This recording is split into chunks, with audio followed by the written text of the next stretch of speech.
Benvinguts al Notícies Vespre d'avui dimecres 18 de febrer. La taxa d'inserció laboral dels graduats en formació professional a Catalunya supera el 50%. Per aquest motiu són importants esdeveniments com el que aquests dies acull Fira Reus. La Fira Camins d'FP ha obert portes aquest dimecres i espera rebre 2.000 visitants que han d'acabar-se matriculant als diferents graus de formació professional del Camp de Tarragona. Avui també posem data al judici del cas Innova, la macrocausa contra el hòlding d'empreses municipals de Reus i les presumptes irregularitats comeses acumula 12 anys d'instrucció i la peça principal tindrà judici oral a l'Audiència de Tarragona durant els mesos de maig i juny. Les treballadores del Consell Comarcal del Baix Camp tornen a denunciar la inacció dels consellers pel que fa a la millora de la seva situació laboral. De fet, no confien que la nova relació de llocs de treball arribi en el termini pactat. El dramaturg Xavier Albertí ha iniciat el prosceni Redis Bertrina d'enguany. En una conversa amb el compositor Joan Magraner ha reflexionat al voltant del matrimoni format pel teatre i la música.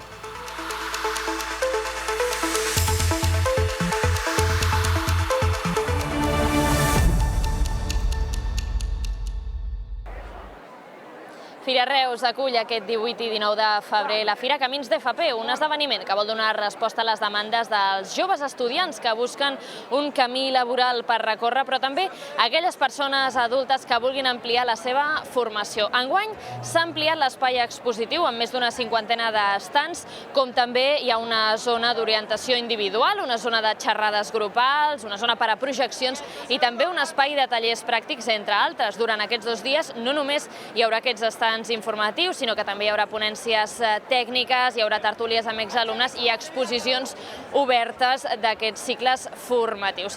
Les institucions en els seus parlaments han volgut deixar clar que aquesta fira vol donar resposta al talent que demanen les empreses catalanes. Aquest treball conjunt és una mostra que la formació professional és una estratègia, una aposta estratègica, com des de l'administració podem fer possible el benestar de les persones assegurant que disposen de la millor formació professional possible per aconseguir que obtinguin la millor ocupabilitat, per tant, quin és el millor lloc de treball que poden ocupar. És veritat, hem d'intentar incardinar encara més les necessitats de l'empresa amb el que oferim des dels nostres centres educatius, des dels nostres serveis d'orientació, etc. És una demanda que en som conscients tots que existeix, però el que està clar és que tots remem en la mateixa direcció. S'esperen 2.000 visites en aquests 2 dies i són molts, sobretot els joves que han vingut a la fira ja en el seu primer dia d'obertura.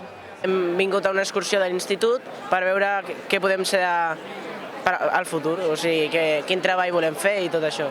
A mi m'encantaria ser policia, però no hem trobat aquí ningú institut. Pero también como otra opción, profesor de educación física, que ho hem trobat. Ser fontanero, pero como aquí no hay de electricista, pues entonces no he podido. La rama de la sanitat y habían mirado anatomía patológica. Arquitectura. Entonces vine a ver, por si acaso no me sale primero o me cuesta, pues hago un superior y ya voy a hacer arquitectura. Sanidad, farmàcia o auxiliar.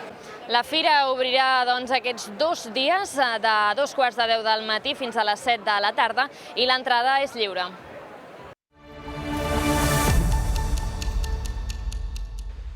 Després de 15 anys d'instrucció i una data posposada de judici per temes de salut, el cas Innova arribarà a judici aquest pròxim mes de maig. Concretament, el cas arrencarà l'11 de maig amb les qüestions prèvies i a partir del dia 26 començaran a desfilar els diversos testimonis i investigats per donar les explicacions oportunes davant el jutge.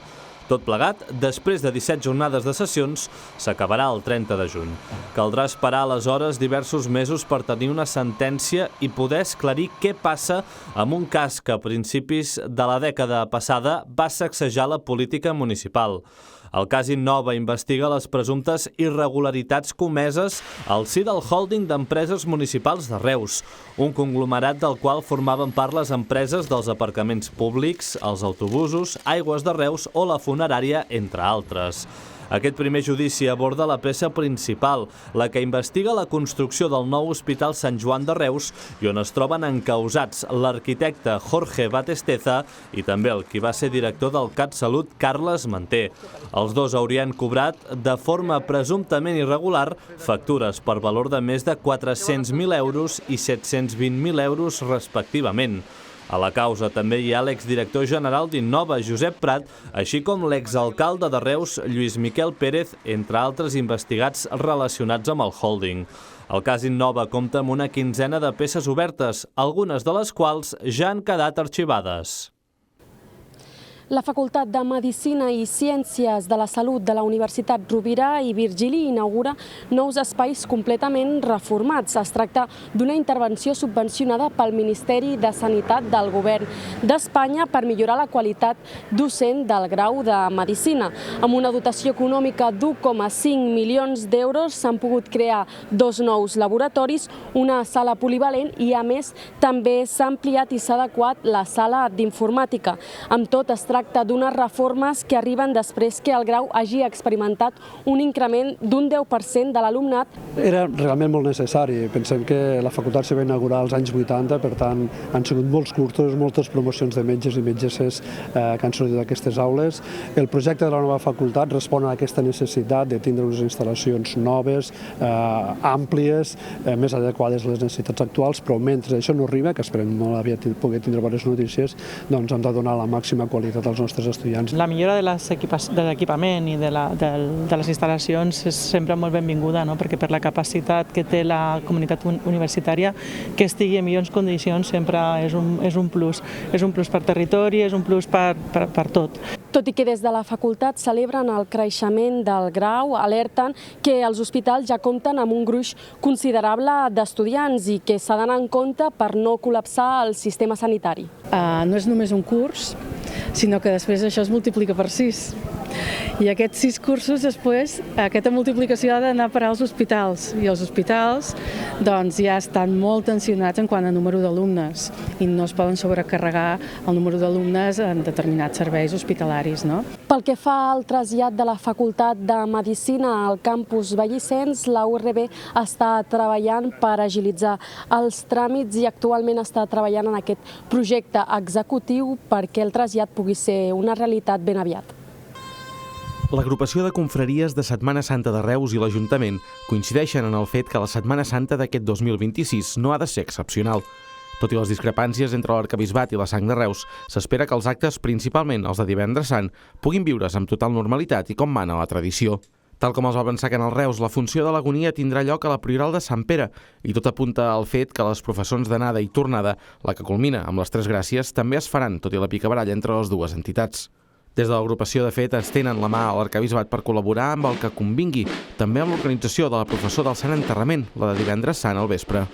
Estem oberts a col·laborar en tot allò que faci falta. Fins a dia d'avui hi ha un representant de la Real Congregació Puríssima Sang que té encomanat l'organització d'aquesta solemne processó. Confiem que si nosaltres ens posem a disposició, l'agrupació i totes les confraries que participem, nosaltres com a agrupació hi vam fer una assemblea, l'assemblea ordinària, i vam decidir per unanimitat participar en aquesta solemne processó, independentment de qui l'organitzi. Entenem que l'ha d'organitzar, com que porta fent des dels seus orígens la Real Congregació. Per la resta, les professons es mantenen totes i a hores d'ara res fa pensar que no hi hagi armats que formen part de la sang obrint el pas.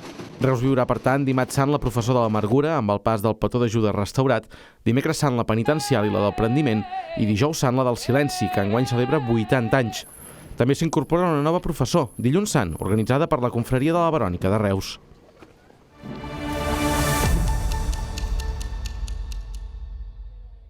Ara fa més d'un any, la plantilla del Consell Comarcal del Baix Camp va engegar un seguit de mobilitzacions per denunciar les seves condicions laborals.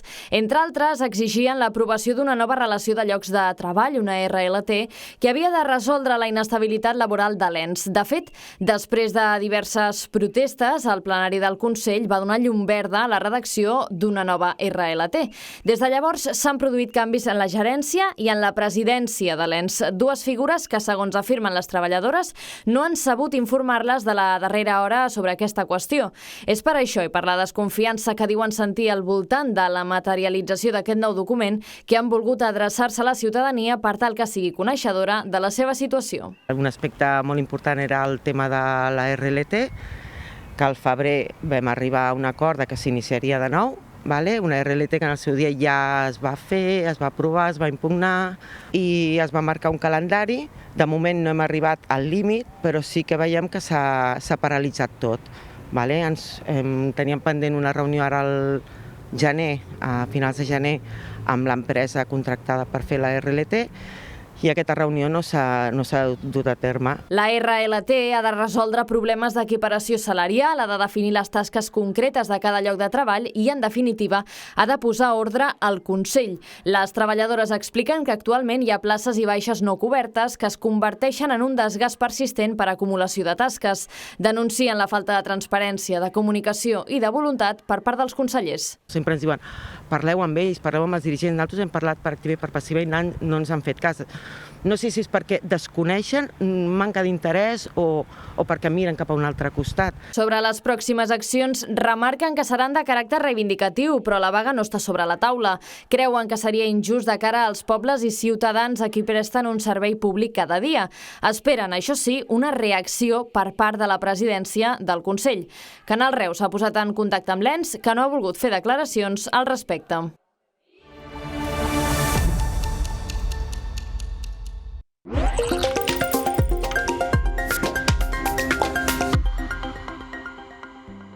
Amb tots aquests anys hem intentat com acostar una mica els oficis de les arts escèniques, sobretot en la música, que és el que jo més conec, però sobretot perquè el públic vegi que és un treball i que es fan diferents coses, que hi ha maneres de fer-les. Clar, música i teatre són moltes coses. És la música en el teatre o la música com a teatre, però també hi ha el so de les paraules o a vegades també les paraules posades en música ja per si mateixes o el silenci, que també és una música. I suposo que el secret és qui les interacciona, perquè hi ha persones que es dediquen a la música que no han posat un peu en un teatre i persones que es dediquen al teatre que la música els hi sembla una nosa. En el meu cas, com que primer vaig ser músic, després vaig intentar ser compositor i ara em dedico bàsicament a ser una persona que interacciona la música en el teatre i faig un teatre on la música crec que hi té molt de pes i faig una música on crec que la teatralitat hi té molt de pes. Hauríem de començar a parlar que hauríem de tenir uns sistemes de fusellament d'espectadors que tossen en els platees o d'aquells que no han apagat el mòbil. Quan tu treballes des de la musicalitat de la paraula, la interrupció d'elements externs sempre és una pertorbació d'un ecosistema de signes. I aquest món ha de ser màgic, ha de ser sant, ha de tenir un punt d'elevació i això farà que la teva experiència d'haver estat assegut en una platea sigui especialment significativa. Falta educació de respecte a aquest ofici dificilíssim que és ser intèrpret, sigui de música o sigui de paraula. Perquè una actriu et pugui dir 3.000 versos de Segarra i ha dedicat una quantitat infinita d'hores, primer a construir l'instrument, a temperar la veu i, a més, després a articular el sentit profund d'aquella obra en concret. Perquè un pianista et pugui fer sentir una sonata de Beethoven i ha dedicat tota la vida. Per tant, no ets ningú per poder tossir a sobre d'aquests processos de creació. Dimarts de dol a Reus per la mort de la reina Carnestoltes. Desenes de reusencs i reusenques han volgut apropar-se al castell del Cambrer per acomiadar-se de la monarca i consolar les plorones, amics i vídues, destrossades per la pèrdua. Una tràgica mort per enverinament que es va produir la matinada de dilluns durant el Ball de Mascarots. Algú va vindre ahir a la nit a la festa del Ball dels Mascarots i li va donar una copa enverinada i es va moure els meus braços. Estem destrossades, no podem més. Ai, quina pena, la nostra reina encarna va a la mort. Reus és molt empàtica i notem el seu escalf. A mi ja no me queden més llàgrimes. Són 20 anys de preparació, 20 anys d'estudis, fem vindre la reina i ara, en 4 dies, visto i no visto. Després de la vetlla, la rua mortuòria ha començat a desfilar pels carrers del nucli antic de la ciutat fins a arribar a la plaça del Mercadal. Sota la trista mirada dels afligits, les despulles de Sa Majestat han cremat, a excepció del braç incorrupte, que ha estat robat pel Ball de Diables amb la voluntat d'allargar la festa i la disbauxa un dia més. El Ball de la Quaresma i les 7 virtuts i la cercavila i la crema del braç incorrupte de la reina Carnestoltes d'aquest dimecres posaran el punt final a la festa més grotesca de l'any. Repsol t'ofereix el temps.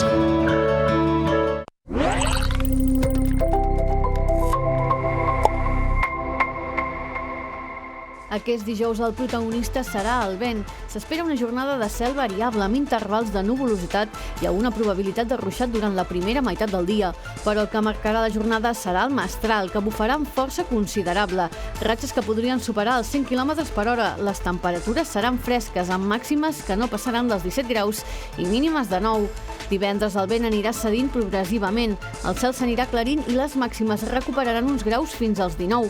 El cap de setmana, dissabte i diumenge, serà de ple hivern, però amb sol, cel descobert i temperatures molt contingudes amb màximes al voltant dels 17 graus i mínimes que a la matinada podrien davallar fins als 5 o 6 graus.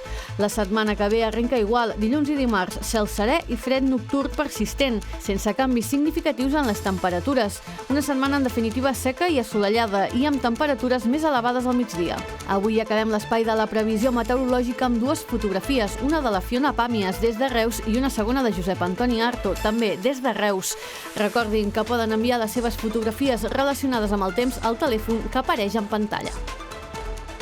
I pel que fa a l'agenda cultural per aquests dijous destaquem la conferència a la defensa del català, la travessa més llarga, a càrrec d'Andreu Ferrer, a la sala Argilaga del Centre de Lectura de Reus. L'acte tindrà lloc a les 7 de la tarda i està emmarcat dins del 125è aniversari de la secció excursionista de l'entitat. Per altra banda, a 2:15 de la tarda, Joan Magraner oferirà una sessió del Club a Punt de Música a la Biblioteca Xavier Amorós.